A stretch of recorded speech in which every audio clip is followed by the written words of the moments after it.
The first game review of season 2024. Let's get into it. Just before we do jump straight into it, a couple of exciting things coming up for me personally, with sponsors and stuff like that. I've got a really cool thing coming up soon. The other thing though, which is even bigger than anything that we've talked about for a long time, is Collingwood are releasing their docker. I've been getting a lot of DMs and messages about if one's coming, blah blah blah blah. One is coming. It's called Take the Steps. All the information is on Collingwood's website, on my Instagram, Twitter, wherever you sort of get your news from. Hopefully it's from Swoop Luke's Instagram. But yeah, so it's coming out. It's called Take the Steps, exclusively at Hoyts, and then obviously it'll come to streaming some way, shape, or form later on. But that's insane that they're getting this. Doco was produced by Collingwood, so it's not KO or it's not the AFL. So it's produced by Collingwood's media team, who are second to none in the AFL. And so that gets released exclusively in cinemas, in Hoyts, which is just crazy to think about. So get your popcorn ready and we'll watch that movie together. Can't wait for that. But let's get into this game review.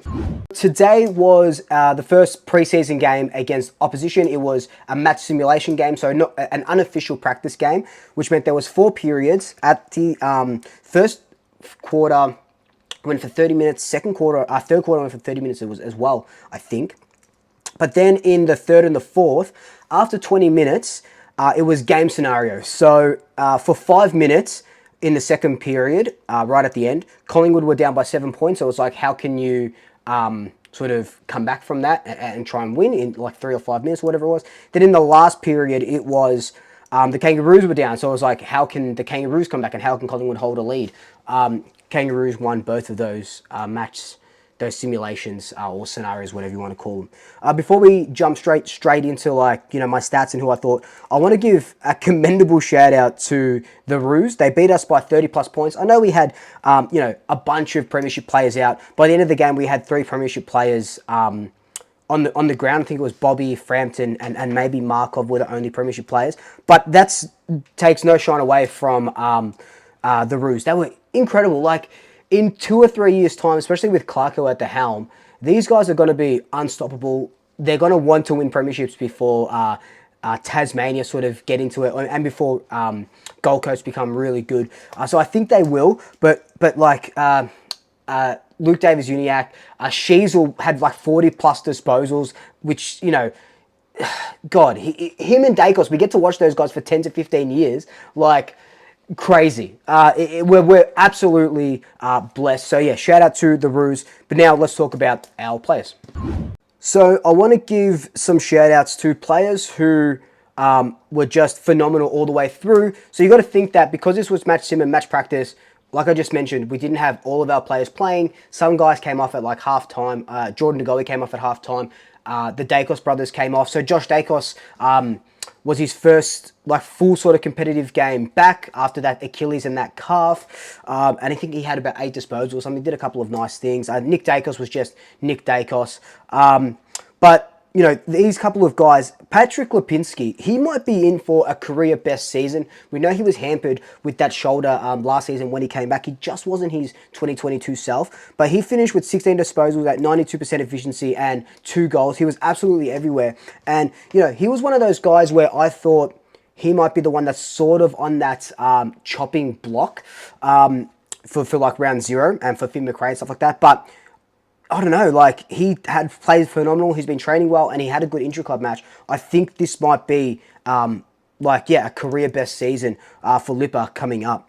The other guy, Bobby Hill, I think he kicked two or three goals. I forgot to write this down. I'm finally taking notes. Kicked 2 or 3 goals, was absolutely everywhere. I tweeted that I think it's Bobby Hill's time for an All-Australian jacket or All-Australian blazer. I think I've said that in a video as well. Bobby hasn't taken any steps back from the Norm Smith. He's just picked up where he's left off. And you'll hear that phrase, picked up where he's left off, a lot of times throughout the season or throughout the start of the year anyway. But Bobby Hill was absolutely incredible. Lachie Schultz. Lachie Schultz, my God. My absolute God. He looks yeah, we know that he's the sort of Ginnivan upgrade, but he is that plus more. He's tackling, he's forward defensive pressure, setting up a couple of goals. I think he kicked one goal as well, linking up through the play. You know, at one point he was down half back, getting some ball, and then he was up half forward, and then he was a great link-up player through the middle when we needed that sort of high half forward. So I think that's the role he's going to play. But he was incredible. Lachie Sullivan, when he came on in the second half, I think he did really well. I think Lachie Sullivan, from when he came on, played 100% of his time in the centre. We know he's that inside mid, so he did incredibly well. Finn McRae finished with close to 18 disposals, went at about 60%. He did some really nice things. What Finn is great at, yes, he's sort of that touted as that sort of inside mid, but he's got speed to burn. Like, he'll just grab it at the center and just run. There was a nice little flick by Bobby Hill to Finn McRae out of the center, and McRae's just bombed it from like 55 meters and kicked a goal. I think that was that might have been the first quarter, which was really nice. So it's McRae's position to lose now, I think. I definitely do reckon he plays in that round zero. I've kind of seen enough. I'd love Lachie Sullivan, but there's only so many players that can go into 23. I think the big thing for me, though, was looking at our 3 forward options, who's going to replace Dan McStay. And, you know, not replace Dan McStay because he didn't play the grand final, but take that sort of role next to Brody Marchek. So it comes down to 3 players, right? Reef McGuinness, Nathan Kruger, and AJ. So we'll go over their stat lines and what I sort of thought about them. So Reef finished the game with 6 disposals, 5 marks, and 3 goals, which is not a bad stat line, and I think he went out like 100% efficiency as well. So that's a pretty good stat line. The 6 disposals, you know, five marks, so 6 disposals is 5 disposals from those marks. So let's just say 1 was just in regular play. I would like him to get involved a little bit more, but 3 goals, you can't sort of, you have to be pretty chuffed with that sort of return. He showed a lot more than he showed in the intra-club match. Can take a really, really good overhead mark. I just want him to be there a little bit more. Nathan Kruger, 4 disposals, 2 marks, 0 goals. Didn't make the most of his chances. He was like up there for me, maybe a little bit behind AJ. Now he's, for me, down the bottom of that sort of list. Just has to take his chances, Kruger. Takes them very well in the VFL, but just didn't do near enough. Could have kicked a couple of goals, missed a couple, but didn't do near enough. Ash Johnson, 12 disposals, 7 marks, 3.2 goals. So that's 5 shots at goal, 7 marks, and 12 disposals. So he's a little bit everywhere. And we know what Ash Johnson can do. Now, Ash Johnson is a bit of a conundrum to me. I love Ash. I love everything that he does. I think he's a fantastic player, very athletic, you know, can run and jump at the ball, can kick a goal from 50, 55 meters. But he does do a couple of silly things. You know, he sold Reef up the river. I think he did a bit of a chip kick to Reef. I think it might have been in the first quarter. Luckily, Reef marked it on near the goal line. Can't remember if he converted or not. But, you know, Ash Johnson just needed to take a step back and kick that goal. I know there's being unselfish, but sometimes you have to be selfish. But the biggest one for me was he took a mark about 15, 20 meters out. And I know it's match practice. I know it's match sim. But he tried to chip the ball over to Bobby Hill, who was open and who was calling for it. Probably shouldn't have been. But tried to chip it over, and then Bobby Hill gets absolutely clobbered in a tackle. It is like a hospital handball. And again, same with the Reef from earlier. Sold Bobby up the river. And those 2 instances could have been 2 lost goals. That Bobby Hill one was definitely a lost goal. I can't remember what the Reef one did.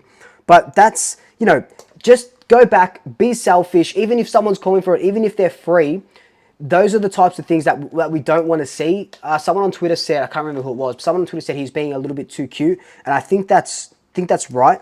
But, you know, with that sort of stat line and with what I was seeing, for me, going into round 0, it'd be Ash Johnson making his mark with Brody Marchek in that forward line.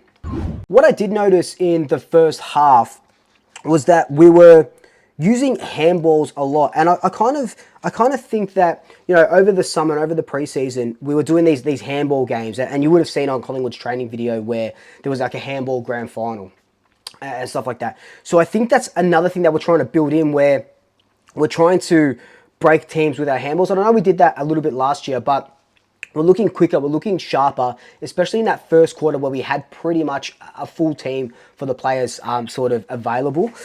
So we did look very sharp. Those handballs were coming off, you know, smashing through the middle of the ground, making the Roos, they were kind of shitting themselves, for lack of a better term. But then obviously they sort of made us pay when we started losing those players, when we started having those B sort of players come through.